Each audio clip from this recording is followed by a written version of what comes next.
What's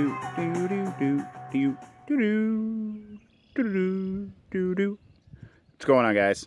So I want to present to you the 511 Alpha Scout Tanto. This was a collaboration they did with Mr. Mike, as you can see, Mellencamp, who is a famous blade designer. I don't know. I had to look that up. Anyway, so this was an offering from them. This is a knife I've had for a while. I actually got it in a trade, and it's probably my most EDC'd blade of the last 6 months. It's the one that if I don't know what I want to grab, or if I'm not sure where I'm going, I'll kind of just throw this in the pocket. And there's a couple reasons why. We're going to go over the specs. Well, actually, no, I'm not going to go over the specs. I'm actually going to throw them up. You know, short attention spans and everything. So I'll throw the specs up and about here. And you guys can kind of pause it and take a look at those if you want. So normally I know I do that first and then we do the kick the tires. So I kind of just want to go straight to the kick the tires and then do the final thoughts and impressions on this one. We'll try to keep this one short and sweet. So this is the 511 Alpha Scout. We're going to start with the tip and go work our way back.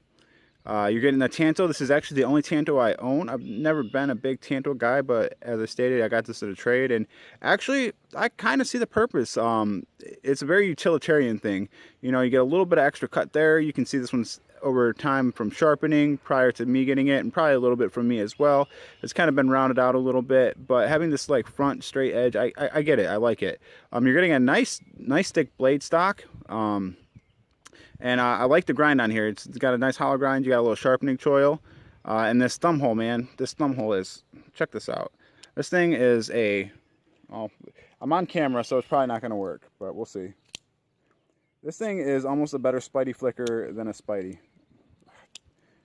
They always make liars out of you on camera, don't they? I swear, I've probably Spidey flicked this thing 100 times. All right. I'm not going to edit that out, but I really want you guys to believe me. So it's got a nice opening hole here. You can see you've got some jimping on the back, a little bit of a thumb ramp, and it is very functional. It's a very comfortable jimping. The thumb ramp is nothing crazy. It's executed well. This all right in here to me is one of the most important parts of the knife, and this all works really well. You've got this kind of a half finger choil. It's a finger choil, but it's not a full one, but it's enough just to get that meat of your finger in there. And when you get locked in like this, that's a nice secure grip, and you can do some pretty good piercing with that Tanto. You've got this G10 scale over a skeletonized steel liner, and that's done really well. The fit and finish is really good. Your lockup's at about 40%ish, so you got good lockup. There's no blade play. Another thing I like about this knife is if you look, it's got all this flush hardware, and man, I wish this was done more by people. It's flush hardware all the way around. Really, really well done. The G10 is done well too. It's grippy enough, but it's not super aggressive. It's almost just right. It's just almost Goldilocks, just right. See if you guys can get on that. I would be okay with a little bit rougher, but no smoother. This is like the smoothest I would take, and just a hair below the roughest I would take. But all right, moving on. So you can see you've got a 4-way reversible pocket clip. Now, here we go. Ready to get yelled at? Look how I'm carrying that. Boo, tip down, right hand tip down. And there's a reason. This knife, it was kind of made to be carried tip down. If you look at the pocket clip. So in the pocket, you're getting that much poking up, right? You're just seeing that much. Now, if I flip it over to this side and I put the pocket clip there, look how much of that is sticking out of your pocket, guys. It's just silly. I tried to carry it that way. That was a no-go. I'll cut it in the pocket. I'll show you that in about here.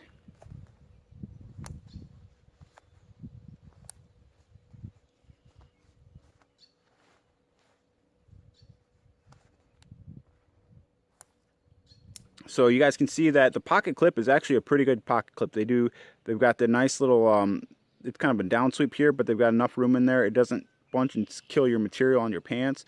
So the pocket clip, for being a tip down, which you could do tip up if you wanted, but I would recommend this is actually one of the few knives I would say I would prefer to carry tip down.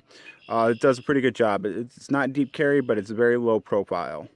Then moving back to the back, you see we've got a lanyard tube. I put that on there. That does not come with it. Deployment, man, this thing is snappy. It's on phosphor bronze washers. It is fun to play with. Part of that is Now, I would assume that the detent was a little bit stronger when this knife was brand new. I kind of took it apart just to check it out on the inside. It's got nested steel liners, which is really cool. I like how they did it. So you got a little bit of extra strength. You can see if I pull it apart, I'm not getting any flex. Man, I don't think so. Maybe just a tip. But we've got nested steel liners. So it's pretty durable. It's really slim in the pocket. I'll put that back up on the screen here. I can't remember off the top of the head.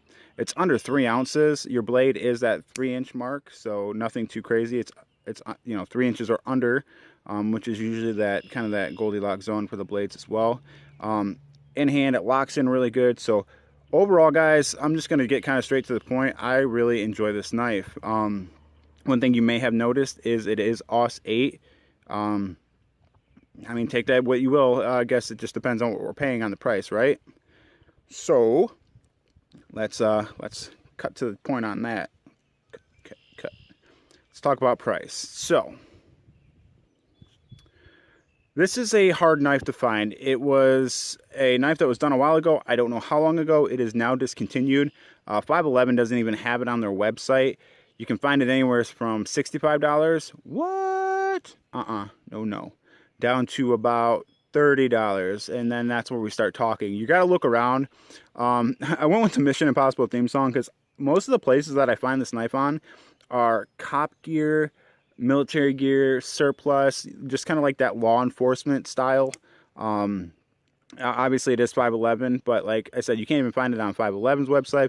Knife Center is just listed as out of stock. Same thing with Smoky Mountain. So it's a harder knife to find. I did find it on eBay, I think, for 28 bucks.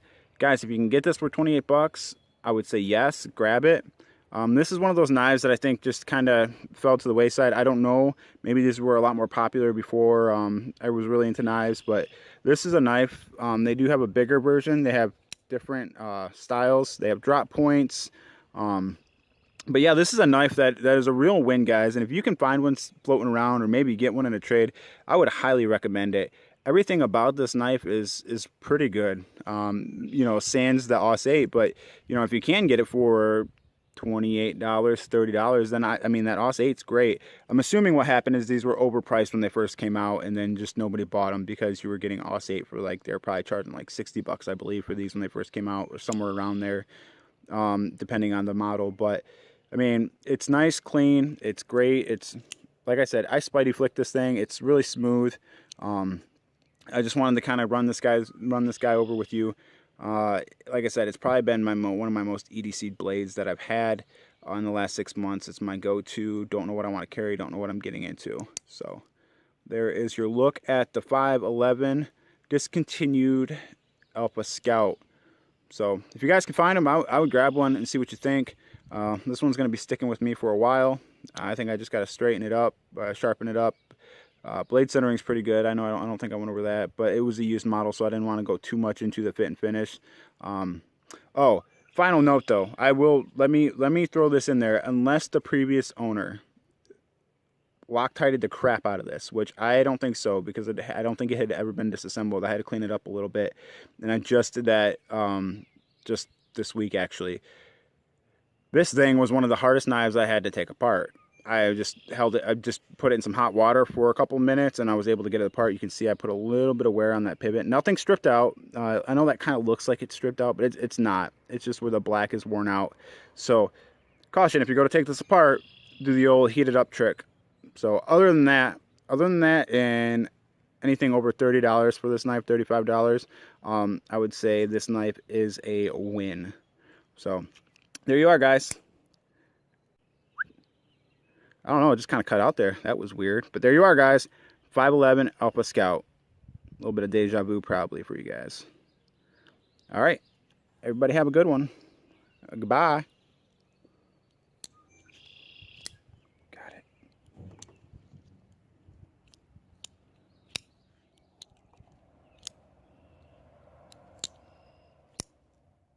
You guys are still watching? I'm just flicking a knife. You like that? Yeah, you like that. Oh, dang it. I really hope you guys stuck around. All right, now for real. Bye, guys.